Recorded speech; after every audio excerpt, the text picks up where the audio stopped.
Good morning, everyone. I would like to call this meeting to order and welcome all members, staff, and guests to this meeting of the Standing Committee of Legislative Offices. My name is Joseph Scow. I'm the MLA for Cardston-Siksika, and I'm also chair of this committee. I'd like to ask that members who are joining the committee at the table to introduce themselves to the record, and then we'll go to anyone who's joining us remotely. So starting to my right. Thank you. RJ Sigurdsson, MLA for Highwood. Nathan Newdorf, MLA for Lethbridge East. Tanny Al, Fort McMurray Wood, Buffalo. Jackie Lovely, Camrose constituency. Mark Smith, Drayton Valley, Devon. Brad Rutherford, MLA Leduc Beaumont. Good morning, Heather Sweet, MLA Edmonton Manning. Good morning, David Shepard, MLA for Edmonton City Centre. Good morning, Lindsay Tisher, Human Resources, Legislative Assembly Office. Terry Chirkwich, Law Clerk. Good morning, Jody Rampel, Committee Clerk. Thank you, everyone. Now I go to members who are joining us remotely. I see one, Mr. Loyola. Yes, Rob Loyola. Excellent. I also see three others joining us remotely. Ms. Renwick. They're with Elections Alberta. With Elections Alberta, I apologize. Yes, just introduce Pamela yourself. Renwick. Thank Pamela you. Renwick, Acting Deputy Chief Electoral Officer. Mr. Resler, also with Elections Alberta. Good morning, Glenn Ressler, Chief Electoral Officer and Election Commissioner. Excellent. Thank you very much. And of course, Ms. Rempel is with us today. For the record, I would like to note the following substitutions. Mr. Yao for the Honorable Mr. Yassin and Mr. Newdorf for Ms. Rosen. Before we turn to the business of the day, I have a few operational items. Further to the direction given by the Office of the Speaker, I would note that masks should be worn in the committee room at all times except for when members are speaking. In addition, members are also encouraged to leave an appropriate amount of physical distance around the table. Please note that microphones are operated by Hansard. Committee proceedings are being live streamed on the internet and broadcast on Alberta Assembly TV. And please set your cell phones and other devices to silent for the duration of the meeting. I also see that Mr. Ceci has joined us. Mr. Ceci, if you could introduce yourself, please. Yes, sorry for it's being late. It's a little too back on the Zoom and all that sort of the Teams, so I apologize. Sure, and just introduce yourself as your constituency. Oh, sorry. Calgary Buffalo, Joe Ceci. Apologize again for being late. Thank you, Mr. Ceci. Now we on to the agenda and draw everyone's attention to the draft meeting agenda. Would anyone like to propose any amendments? Hearing none, can I get someone to move a motion that we adopt the meeting agenda? Mr. Newdorf has moved that the October 7th, 2021 meeting agenda of the Standing Committee of Legislative Offices be approved as circulated. All those in favor, both in person and online, please say aye. Aye. Aye.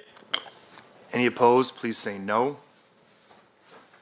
That motion is carried. Thank you. Well, now, minutes from our last meeting were also distributed for consideration. Are there any errors or omissions to note? Hearing none, if I could have a member to move to approve the minutes as distributed. So moved, Jeff. Mr. Sigurdsson has moved that the minutes from the February 23rd, 2021 meeting of the Standing Committee on Legislative Offices be approved as distributed. All those in favor, please say aye. Aye. Aye. Any opposed? Aye.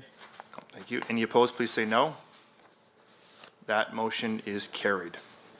We'll now move on to agenda item number 4, Elections Alberta, Test of New Equipment and Procedures. So we have presentations from Elections Alberta, and as many of you know, on September 24th, 2021, this committee received a request from the Chief Electoral Officer pursuant to Section 4.11 of the Election Act to discuss testing of new equipment and procedures during the upcoming provincial election or by-election. Mr. Resler has made this request to permit Elections Alberta to respond effectively to pandemic-related health orders that may be in place at the time of the by-election and the testing of the new processes that were recommended in the 2019 Provincial General Election Report. After receiving a presentation from Mr. Resler and his colleagues, We will be asked to consider the proposal, and if approved, the processes outlined in the proposal could apply to the next provincial by-election. So at this point, I will turn the floor over to the Chief Electoral Officer, Mr. Glenn Resler. Mr. Resler, you have 15 minutes for your presentation, following which we'll open the floor up to questions. Mr. Resler, the time is now yours. Thank you, and good morning, everyone. It is our pleasure to meet with you today to review the changes for testing new equipment and procedures in a by-election. As stated previously, I'm Glenn Resler, Chief Electoral Officer and Election Commissioner, and joining me today on this call is Pamela Renwick, our Acting Deputy Chief Electoral Officer. Committee members have been provided with a copy of the procedures for testing in a by-election.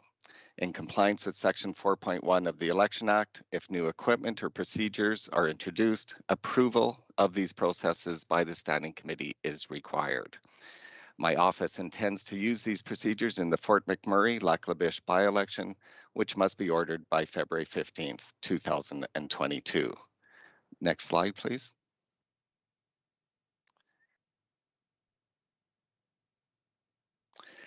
The modifications to the Election Act that have been put forward to the committee can be grouped in two categories.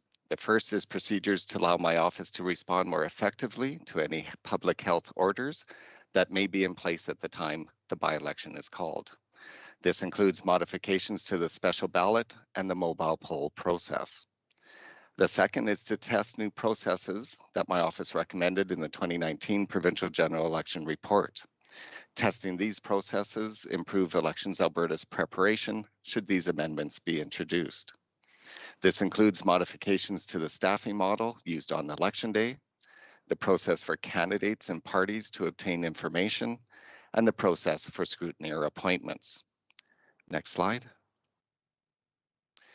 Before I walk through each of the proposed modifications, I also wanted to note that the by-election will be conducted in compliance with public health orders that are in place at the time that the by-election occurs. While it is unknown when that will occur and the orders that will be in place, my office is planning the following precautions. Barriers such as plexiglass screen will be used between election officers and electors. Single-use pencils will be used to mark the ballots. Physical distancing will be encouraged. Masks will be required for all election officers. Sanitizer will be available throughout the polling place, and additional cleaning will take place in the polling place to sanitize high touch points and the voting booth between voters. The committee is not being asked to approve these protocols. They're just being provided for your information. Next slide, please. I will now walk you through each of the modifications that have been submitted to the committee in the order that they appear in the document. Next slide. The first modification is to the staffing model that is used on Election Day. In our current procedures, electors can only vote at the station assigned for their polling subdivision. This can lead to lineups at one polling station while others have none. We are proposing two different methods of issuing the poll book to election officers to test how these modifications are able to address these concerns. In both cases, the poll books will be issued after the close of advance polls. This will allow the number of electors assigned to each polling station to take into consideration the number of electors that have already voted in advance voting or by special ballot. In the first test, the poll book will be divided alphabetically to the polling stations, and this will allow for a more even distribution of electors for those stations. Electors will still need to vote at their assigned station, and in the second test, the full poll book for the polling place will be issued to each station, allowing electors to be served on a first-come, first-served basis. These changes will impact how results are reported, with results being reported by polling place rather than polling station. Next slide. The second modification will improve efficiency in the polls. Currently, scrutineers are appointed to a polling station within the polling place. If a candidate wants to appoint their scrutineers to multiple polling stations in the polling place, the scrutineer must take the oath of secrecy at each polling station. With this modification, candidates will appoint scrutineers to the polling place, and they'll take a single oath of secrecy once with the supervisor of that location. There are no changes to the number of scrutineers that the candidate can appoint. Next slide. The third area of modification is regarding the data that candidates and parties receive prior to and throughout the election period. Currently, there is inconsistency in the Act as to which political participant can receive the list of electors, the additions to the list of electors who request a special ballot, and the list of electors who voted. Some of these reports can be provided electronically, while others can only be provided in paper format. We plan to use a new secure online portal that will provide nominated candidates and political parties access to the same information. The portal will provide access to election materials such as the election proclamation, the list of polling place locations, and forms such as a scrutineer appointment. The list of electors, addition to the list, and list of electors who voted at advance polls and by special ballot will also be accessed from this portal. The list of electors who voted by special ballot and in advance will use the elector's unique identifier rather than the sequence numbers. Once the advance polls close, an updated list of electors, including all new elector declarations, will be issued to political parties and nominated candidates that will include a sequence number for Election Day.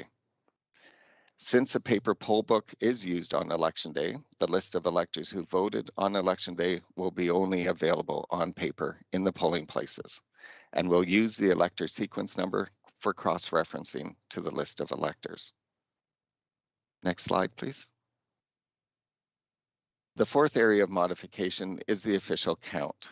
Currently, a full count of ballots is completed on election night and again by the returning officer in the days following the election.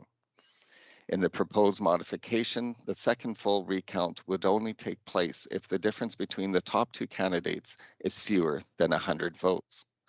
Where the difference is 101 votes or more, the returning officer will complete a verification process to ensure that the statement of polls submitted by election officers' ballots are error-free and that all results have been transcribed correctly. A judicial recount is still available to candidates should they wish to make an application. Next slide, please. The fifth area of modification is the special ballot process. The Election Act already allows me to authorize additional reasons for electors to request a special ballot, and I intend to include concerns related to the pandemic to expand special ballot voting to all electors. Additional modifications are intended to support the potential for an increased volume of requests and to streamline the special ballot package for electors. These include adding the option of curbside pickup to the methods of receiving a special ballot package, and packages can be picked up by or from the returning office or Elections Alberta. Currently, when electors apply to vote in person at the returning officer, a copy of their identification is photocopied. This will be modified to allow returning office staff to view the identification in person, but not take a copy of it. Packages returned by mail will continue to need a copy of identification to be provided in their package. Currently, the special ballot package has 4 envelopes. The proposed modification removes one of the envelopes and replaces it with a paper declaration. This simplifies the process for electors completing and returning the package while maintaining all legislated data requirements. Next slide, please. Our final area of proposed modification is for facilities eligible for mobile polls. This includes supportive living, treatment centers, emergency shelters, and community support centers. All of these facilities will be offered traditional mobile poll options. The modifications will only be used where we are unable to provide in-person voting at the facility. For supportive living,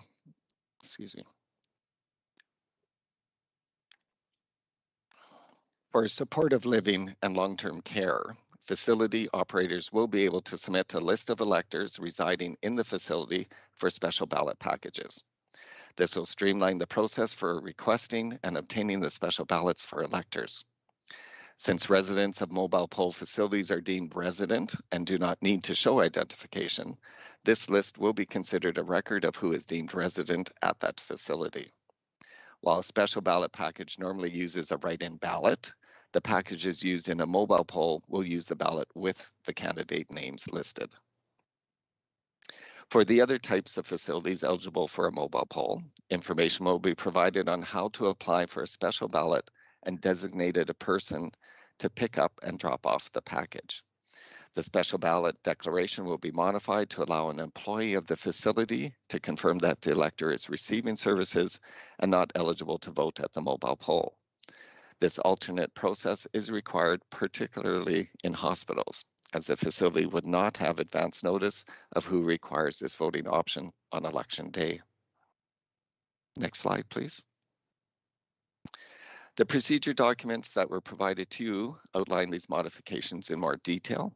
Under Section 4.1 of the Election Act, I'm requesting the committee's approval to test these procedures at the next by-election.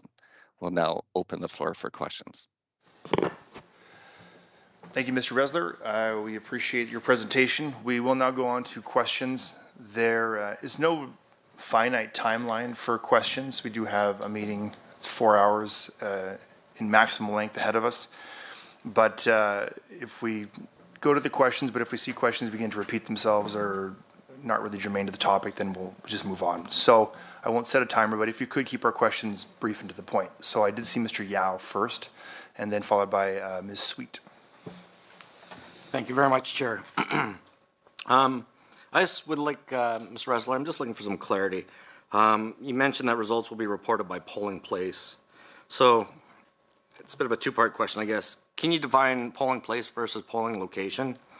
And to that effect, my ultimate question is if electors will be distributed within a polling station or location alphabetically, can the voting still be done keeping the ballots separated by poll, allowing for poll-by-poll results? Will we still be able to measure the results in the traditional manner? Thank you. So the difference between a polling place and polling location, they are the same. So that is a school, a community hall, the location in which electors come to vote. Regarding, just forgot the second part. Can the results be reported by a polling subdivision level? Is what you're asking, correct? Sure. Yes. We would be providing it at a polling place level. I don't know if Pamela, if you wanted to provide something further as far as. Yeah, so especially this links into our COVID precautions. We want to ensure that the flow of electors moves from the polling station to the voting booth and then to the ballot box that is near the door. So we get a nice flow of electors that are not crisscrossing. Normally, to provide results by polling station, that means that there's a ballot box on the table and we end up having electors go to the voting booth, back to the table, and there's more crisscrossing. We're not able to maintain kind of that nice flow. So we are trying to test this new model that would allow us both to have that flow and hopefully provide more first come, first serve service to electors.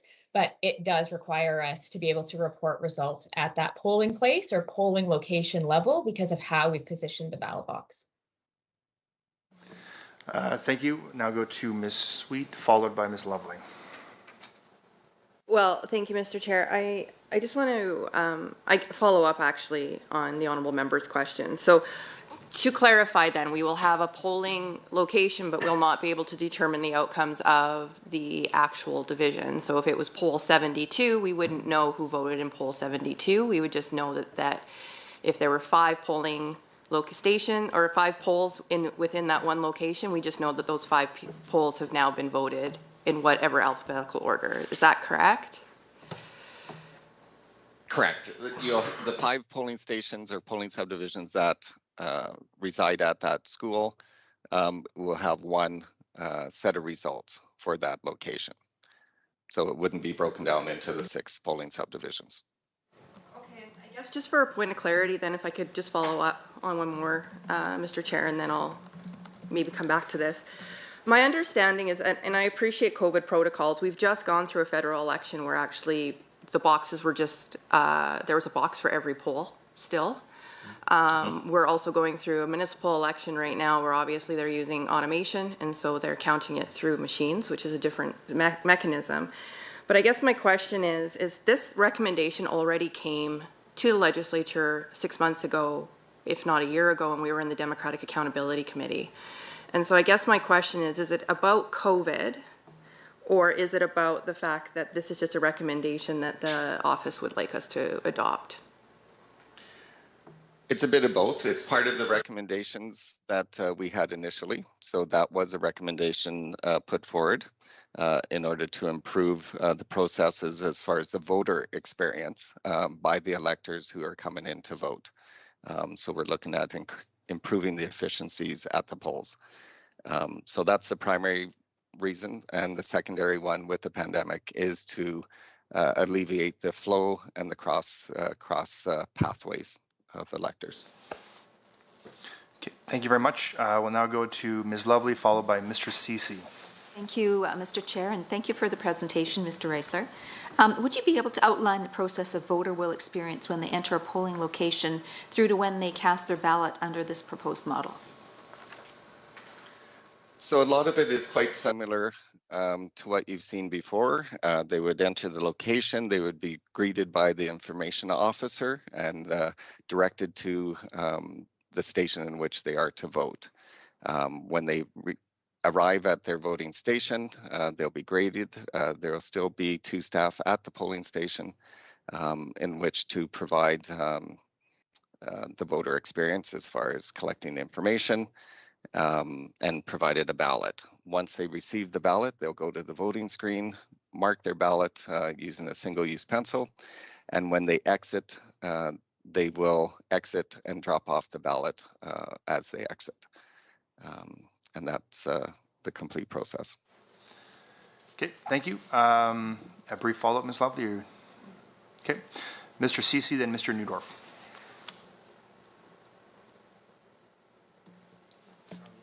Mr. Ceci, you're on mute. I apologize, sorry. Really been a long time since I've done this.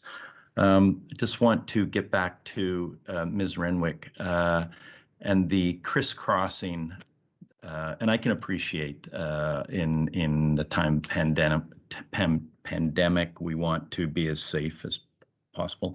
Just wondering, in a place like a school, gymnasium, or somewhere like that, if the flow of voters can be laid out in such a way that there is no crisscrossing and still keep the subdivision level intact. So we did see this with how Elections Canada ran the polls. The way they did it is that the next elector could not be served until that person had received their ballot, gone to the voting station, returned, had it deposited in the box, and leave. But I think what we saw there too is that increased some of the lines and the wait because electors were needing to wait longer for that full process to happen before they could approach their voting station. So a lot of this is we are trying to as well build some efficiencies in the polls. The model that we're trying to apply to Election Day is what we used in the advanced polls in 2019. It was very successful for us to be able to serve a lot of electors fairly quickly just by repositioning kind of what the stations were serving. So we're kind of trying to build that same thing while also having this good flow that stops the crisscrossing of electors. Mm-hmm. And I would just like to add one thing, if I may. So at the end of the election, all electors, obviously they're assigned an elector identification, and the information is available at that level in which we have the polling subdivision still assigned. So post-election might be the opportunity in which you're able to receive that information. Yeah, just want to follow up on the flow issue once more. Is it possible to outline perhaps better how how people enter and get to their ballot and then go to their place where they mark it and come back as quickly as possible to then exit. Is it possible to outline that flow in advance and post it outside so electors going in understand what they're required to do before they get in there, and facilitate speed and in terms of the election, still keep the subdivision level intact to either person? When we look at kind of the flow in a polling place, a lot of it is quite unique to the polling place. Every facility we use is going to be slightly different. If we're in a school and you have gymnasiums, the flow can be facilitated because usually they have more than one door and you can facilitate it that way. Also depends on timing. Depending on the facility, say if it's a school, they may want to restrict access to make sure kind of the restriction in the rest of the school. So we may only have one door to deal with. So to provide that in advance is somewhat difficult and unique to each individual location. They will be provided, electors will be provided instructions as they enter the polling place as far as what that flow is. And we'd also be looking, whether we're able to facilitate or use directional signage. Some schools do not allow signage or polling places to have stickers, that type of thing on whether it's floors or walls. So it really is unique in that situation, each situation. Thank you, Mr. Chair. Perhaps I'll come back to this. Thank you, Mr. Ceci. Now go on to Mr. Newdorf, followed by Mr. Shepherd. Thank you, Mr. Chair. Just a slightly different topic, but for clarification, under Part B, Section 3, data sharing with candidates and parties, all nominated candidates and political parties will have access to the same information, which is great, distributed centrally from Elections Alberta, provided they have submitted a signed declaration regarding the use of the list of electors to the Chief Electoral Officer. So in Section 19.1 of the Act, that sets out the provisions for protecting that list of electors, can you confirm that this declaration would then mirror that section? Or can you give us an idea of what this declaration would look like if there's changes? Thank you. Yes. And that declaration is a current process. So that is not changing. So anyone who accesses the list of electors is provided a declaration in which they have to sign off in order to protect the use of that list. So it's a current process that we're using and continues to be used and complies with the legislation. Okay, thank you. Any follow-up, Mr. Newdorf? Thank you. Mr. Shepherd, followed by Mr. Smith. Thank you, Mr. Chair. Just following up on Mr. Newdorf's questions about the data sharing plan and the new secure online system. Mr. Ressler, can you just clarify for us how is that going to be secured and maintained? What security processes are in place? What is that going to look like? How are we going to ensure that this is secure? So the data sharing currently exists. We do have data sharing with the list of electors when it's provided electronically.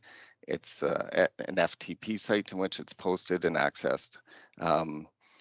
The information, when it's requested, we receive the declaration as far as the privacy sign off and use of the data, and then a password is provided. So a password is provided to the political entity in which they access the information. That's how it's currently provided. Pamela, as far as the new process? Yes, so we'll be using a new system to record the special ballots and advance poll strike-offs, and that's where the information is going to be coming. The company that we have selected actually provides this service for the majority of the provinces in Canada. So we're kind of using a system that's already been well tested and has a lot of those security provisions already in place. I don't have the specific security that the vendor uses in front of me, but we can share that with the committee if that's requested. You have a follow-up, Mr. Shepherd? Yes, thank you, Mr. Chair. So just, I appreciate that clarity, thank you. And so on that, how will then these secure updates, how are these lists going to be provided to the campaigns in terms of the advance polls and the E-Day polls? And can you just confirm that those lists will still contain all of the same information that's been previously provided in these updates? Yes, so the portal provides the information in two ways. So I think you're probably used to, last time we had an extract that was available for the parties. The extracts will still be available for download, but this system also allows you to search by a specific elector and receive that information on that elector, whether or not they voted already, and if they have, whether or not they voted in advance or by special ballot. Okay, thank you. We'll now go to Mr. Smith, followed by Ms. Sweet. Those are the last two on my list. If anybody would like to ask a question either here or online, please put your hand up or just get my attention. Mr. Smith. Thank you, Mr. Chair, and thank you, Mr. Ressler, and your crew for presenting to us today. I guess I've got one question and then perhaps a follow-up. Can you please explain the process for counting special ballots, including when and where they will be counted? So the process, similar to what has been done in previous elections, the special ballots received by the returning officer is counted by their teams in the returning officer's office on election night. So it's no different than a mobile poll or any of the other polls. They're counted that night. What we're proposing, it's slightly different, is that ballots can also be received by Elections Alberta. Those also would be counted on election night, and the special ballot poll would have two components, the local returning officer and then the Elections Alberta numbers. Those are aggregated and then reported as one combined total. So that would be the only difference there. So, Mr. Chair, just to be clear here, the special ballots won't be counted after the election night. They will be reported on election night, correct? Correct. Okay, thank you. Thank you, Mr. Smith. We have Ms. Sweet, followed by Mr. Shepherd. Thank you, Mr. Chair. I just want to go back to reporting of information on E-Day. So to clarify, Mr. Ressler, did you say that the poll subdivision breakdowns will not be able to be reported until after E-Day, after Election Day? Correct. Okay. And then I guess my other question would be, as part of the argument that I've heard today is with COVID, being able to drop a ballot at one box at the exit would be more efficient. I just voted in the municipal election on Monday, and they are working on a one ballot box system. There was a lineup behind the ballot box, just as much as there was a lineup going in to actually cast the ballot. So I guess my question is that if we're going to this system, looking at what is currently happening with the municipal election and the lineups that are occurring, both going into cast the ballot, but also at that one ballot box, are we not already seeing that the demonstration of that is probably not working? There is a difference between the municipal election process, and I'm assuming you're voting in the city of Edmonton, correct? Yes. So with Edmonton, you have the tabulators. And with the tabulators, you have the slight delay as far as feeding within the tabulator itself. With the multiple ballots that are also existing this time around, that further delays that process. So it's not quite comparable in that sense as far as a single ballot, where a person is just dropping the ballot into the box and exiting, versus standing there waiting for the ballots to be fed into the tabulator, multiple ballots, and waiting for that process. Thank you. Thank you for that, for your question, Ms. Sweet. Ever the example, people should vote in municipal elections. It's important. Absolutely, democracy is important. Last question goes to Mr. Shepherd. Thank you, Mr. Chair. So just going back then to the online data portal and the system, how that's being set up, is there going to be, I guess, something in place to ensure that those that are accessing the system only have information to which they are entitled? Is that going to be tiered? Because, for example, we'll have individuals maybe that need to be authorized to access the forms, but aren't involved in the process where they should have access to the voter data. So just wondering how that's going to be set up. If everything is in one location, how are we tiering access to appropriate data?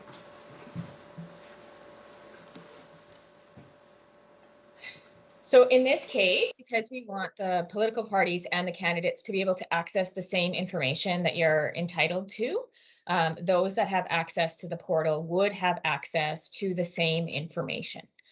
So parties would only be provided with the one login to be able to access the list of electors and that data, and then any nominated candidates also have the ability to access that information. Since we are only looking at one electoral division, those political participants are only able to see that one electoral division. And so there's not going to be any other data in there. When we use this in the general election, however, because there are 87 electoral divisions, it is tiered so that candidates can only see the electoral division that they are running in and not all the others. So there definitely is that capability to control access. And follow-up, Mr. Shepherd? Thank you, Mr. Chair. So basically then, so you will, all the data will be in the one place. You will provide the login data to the individual actors, and it is up to them then to guard who amongst their volunteers or staff then make use of that information to access. Yes. And because it is an online portal, we do have the audit logs of kind of what is happening within who's accessing, but it is through that party's login. So yes, they are responsible for securing that. Thank you. Excellent. Thank you, Mr. Shepherd. We did have a hand up from Mr. Loyola. Please go ahead with a question and a follow-up. Yeah, my question is to either in reference to special ballots. I'm just wondering, I know that you highlighted it a bit in your presentation, but if you can go into a little bit more detail about the measures that are being taken to ensure that special ballots are available to Indigenous voters and communities. For the communities, for the process for ourselves, that doesn't really change. What we would be, first off, if there's the capacity or the capability, we would be looking to have a voting location on the First Nation lands to begin with. If that's something where we're unable to access, then we would be looking at the special ballot process.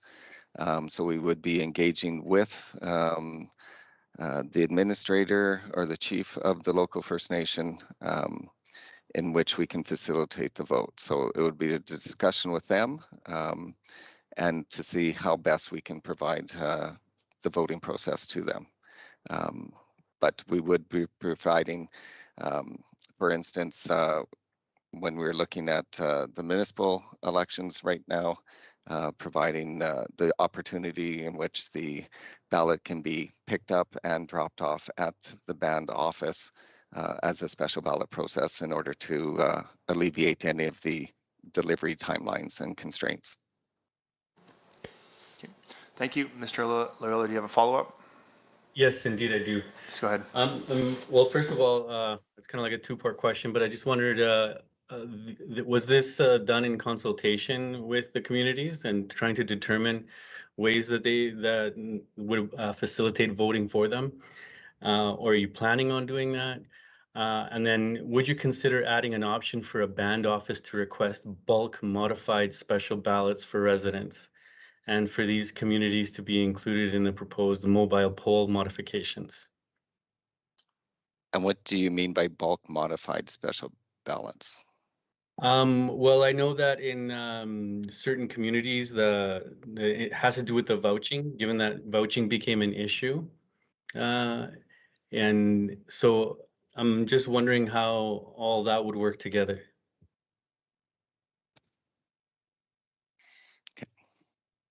I could talk about what our process is because it's the same whether or not it's a by-election or a general election. So for all of the First Nations or Métis settlements that are within the electoral division, we will approach them to offer them either an election day poll in their community, an advance poll, and special ballots. And so they can have all of those options. So it starts with a conversation with them about what they would like. And so we really encourage that if they'd like both advance and election day, that we can do that, because I think voting in person is usually your best option, because then you can have vouching. Although we also have the attestation forms that they can use if they don't have identification. Special ballot is a little bit more of a cumbersome process, because you have to both apply and then have a copy of your identification to send back. Applying the bulk model that we're using in mobile poll doesn't quite work, because a First Nation community is not on the list of, it's for facilities and people are deemed resident there. So it doesn't quite match. And it wasn't one of the modifications that we had considered, but I think it's because our preference is to provide in-person voting in their community as much as possible. Okay, thank you very much for clarifying that. Okay, thank you, everyone. That I don't see any more questions. So that would conclude the question and answer portion of this meeting with Elections Alberta. I would like to thank Mr. Resler and Ms. Renwick for joining us today and for your tireless work protecting democracy in this province. So we now would need to go forward with considering an approval of the proposal. So both the members from Elections Alberta are welcome to stay on the call, but the committee will proceed now to section 4B. So now we have familiarized ourselves with the proposal put forward by Elections Alberta. Does anyone have any thoughts on this proposal? And I see Mr. Sigurdsson has his hand up. Thank you, Chair. In consideration, there's a lot of information, and I see that we're going to get a little bit of a different process than we're normally used to seeing. But of course, special circumstances are here. Regardless, I have submitted previously a motion, and I will, with your approval, read that motion into record. Yes, go ahead. I move that the Standing Committee on Legislative Offices approve the Chief Electoral Officer's proposal made in accordance with Section 4.1 of the Election Act to test the election procedures and equipment described in the request made to the committee dated October 4th, 2021, except for the following procedures described under Part B, Section 1, alternate staffing models at page 4 of that request. A, the second option for distributing electors to polling station by providing a complete poll book for a polling location to all polling stations. And B, the use of single ballot box location on the way out of the poll to increase the flow of electorals through the poll. Thank you, Chair. So thank you, Mr. Sigurdsson. That motion is up on the screen. Did you have any rationale or any comments about the motion you moved? Or? Well, I think first of all, we do have to move forward with approving the electoral officer's proposal. As well with that, we do have some different processes that we are going to experience for for voters in this by-election. I do understand that we have some changes here to poll-by-poll results and recording on the day of. So I think I'm open to discussion on this and even maybe some, I think we have to also take a look at that. I'd be open to amendments to this as well moving forward, but I think this gets the base of what we need in place and hopefully we'll move to discussion on how we proceed. Thank you, Chair. I believe I saw Ms. Sweet. Well, thank you, Mr. Chair, and it's always great to hear when the government says they're open to potential amendments to a motion. Again, democracy in action. I did submit actually a sub-amendment to this motion, or amendment, my apologies, to this motion, which I'm more than happy to read into the record and then provide my rationale if you would like. Yes, I see you actually have two, so you just read whichever one you want to move. I'm just going to move the first one for now, and then we'll see where we go from there. So the first one says, MLA, me. To move the motion be amended by striking all of the text after October 4th, 2021 and substituting except for the procedures outlined in Part B, Section 1, alternate staffing models, and further requiring Elections Alberta to be responsible for all costs associated with the judicial recount required due to the use of modified procedures described in Part B, Section 4, Official Counts, and Appendix A. Would you like my rationale? Yes, please. Okay.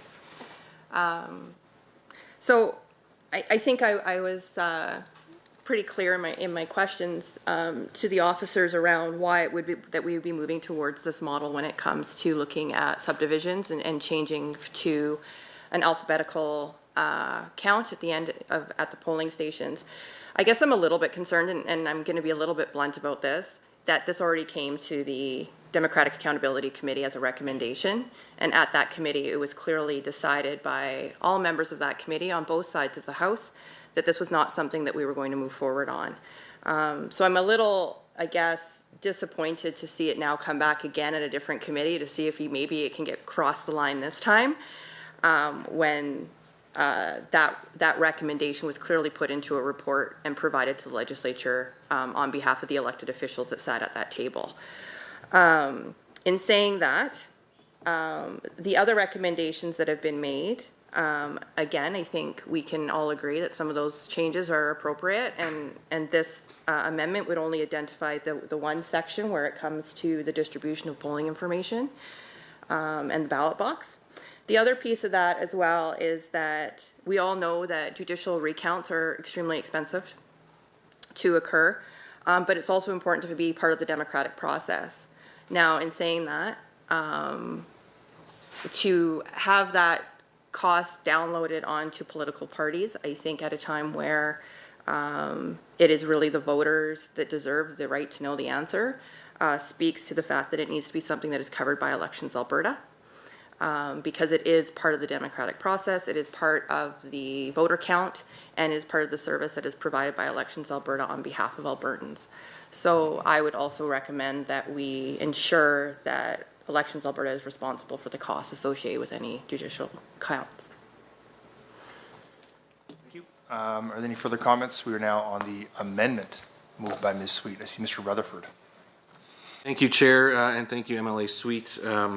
I agree with half of what that is. Am I able to move a sub-amendment, Mr. Chair, or does that require a vote? My understanding is sub-amendments are not required to have notice, whereas amendments and motions are. So I believe a sub-amendment would be in order, if you'd like to move that. Thank you. So I would like to move that we amend the current amendment to strike the text after alternative staffing models, and that we maintain the current system for judicial recounts. Okay. Are there any further comments or questions about that? Okay. Hearing none, I'm prepared to call the question on the sub-amendment moved by Mr. Rutherford to the amendment moved by Ms. Sweet. All those in favor, both in person and remotely, please say aye. Aye. Any opposed, please say no. No. That motion is carried. We are now back on the amendment moved by Ms. Sweet, amended by Mr. Rutherford. Are there any further comments or questions? Hearing none, I'm prepared to call the question. All those in favor, please say aye. Aye. Any opposed, please say no. That amendment is carried. We're now back on the main motion, moved by Mr. Sigurdsson, amended by Ms. Sweet, sub-amended by Mr. Rutherford. Any further comments or questions? Hearing none. All those in favor, please say aye. Aye. Any opposed, please say no. That motion is carried. Are there any further comments or discussion with regards to the Elections Alberta proposal? Okay. Hearing none. Then we'll just move on to the next section then, because we have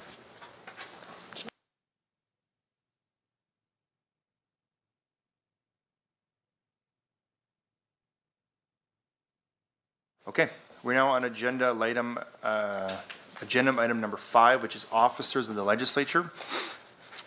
I would like to suggest the committee, along with the appropriate Legislative Assembly office staff, consider moving in camera for the upcoming deliberations, as we may touch on specific details of the contracts of officers of the legislature.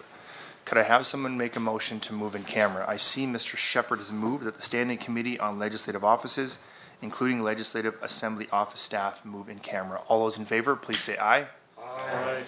Any opposed, please say no. Thank you very much. That motion is carried.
you're back on the record, I'd like to first remind committee members in the room not to touch their microphones. With that, I'd like to open up the floor to any proposals or comments from the committee members regarding agenda items 4A and 4B.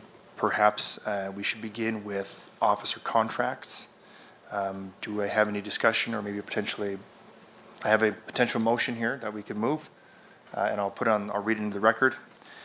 That the Standing Committee on Legislative Offices recommend to the Government House Leader that a motion be introduced in the Assembly at the beginning of the fall 2021 sitting to establish a select special committee to search for a candidate for the position of the Information and Privacy Commissioner. Are there any comments or questions about that motion? Mr. Sigurdsson? Thank you, Chair. I think this is a very standard process, and with that, I'd like to move that motion that you've put to the floor for this committee right now and open it up to discussion. But I think this is pretty standard considering the current situation. So thank you, Chair. So Mr. Sigurdsson has moved that motion that I previously read. Are there any further questions or comments on it? Ms. Sweet? Thank you, Mr. Chair. I just would like to put on the record that we would like to thank, the Privacy Commissioner for all of the work that she's done over her term, and look forward to continuing working with her until it comes to a point where a replacement is found. Thank you for that. So we have a motion on the floor, and thank you for your comments. Any further comments? None? Oh, Mr. Shepherd. I'd just like to quickly echo Ms. Sweet's comments. Indeed, I thank Ms. Clayton for her service. And indeed, I have come to appreciate her work very much. Obviously, her scrutiny of the government's Bill 46 and the many concerns she raised on the changes to the Health Information Act, her scrutiny of the TELUS Babylon app. So certainly I look forward to a thorough and robust process to ensure that we have someone of equal caliber in that role to continue that scrutiny of government work. Thank you, Mr. Shepherd. Any further comments? Hearing none, I will then call the question on this motion. All those in favor, both in person and on the teleconference, please say aye. Aye. Any opposed, please say no. That motion is carried, and I will take the opportunity as chair to also thank Ms. Clayton for all of her tireless work in the role that she has fulfilled for the last several years. Moving forward to annual compensation review. I'll open the floor to any comments or proposals regarding the 2021 compensation review for the Office of the Legislature. And I actually believe maybe I'll turn it over briefly to Ms. Rempel, who might have potential motions available to us, or move it to the floor first. I'll go to the floor then. Any comments? None? We do have a potential motion that we could put on the floor. Ms. Rempel, would you like to? Thank you, Mr. Chair. We do have some potential wording available for possible motions that the committee could consider. I just look for direction from the members as to where they're looking at going with the compensation. All right, thank you, Mr. Chair, and thank you, Ms. Rappel. I would like to propose a motion that would be in line with the comments we heard from Ms. Tischer and her recommendations that were in camera. If we could proceed with the first motion that was presented and have discussion about that, I would like to put that to the committee. Sure. So I believe the motion would read that the Standing Committee on Legislative Offices confirm that the compensation for the officers of the legislature shall not include any increases or movement within the salary ranges for the fiscal year 2021-2022. Any further comments or questions about that motion moved by Mr. Neudorf? Hearing none, I'm prepared to call the question. All those in favor, please say aye. Aye. Any opposed, please say no. That motion is carried. Okay. We'll now move on to item number 6, other business, which is the contract to audit the Office of the Auditor General. As committee members are aware, it is the responsibility of this committee to arrange for the annual audit of the Office of the Auditor General. Currently, we have a contract with St. Arnold, Pinsent & Stamen. However, as we are in the final year of the contract, this committee needs to determine what arrangements it wishes to pursue for future audits. Are there committee members interested in contract extension, or shall we begin an RFQ process? Mr. Sigurdsson. Thank you, Chair.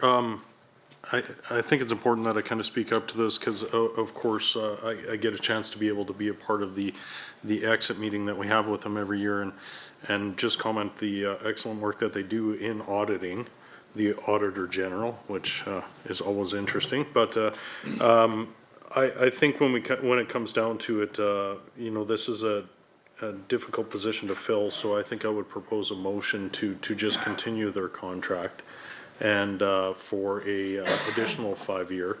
And I think that, considering the quality of work I've seen from this firm, I'd like to see them continue doing this work for the government of Alberta. Thank you, Chair. Excellent. So I do have a draft motion here that we can put up on the screen, and it says moved by Mr. Sigerson that the Standing Committee on Legislative Offices approve the reappointment of St. Arnold Pinson Stemmen, a chartered professional accountants, as the auditor of the Office of the Auditor General for a further 5-year term commencing with the 2022-2023 audit. Are there any further comments or questions about that motion? Hearing none, I'm prepared to call the question on that motion, moved by Mr. Sigerson. All those in favor, please say aye. Aye. Any opposed, please say no.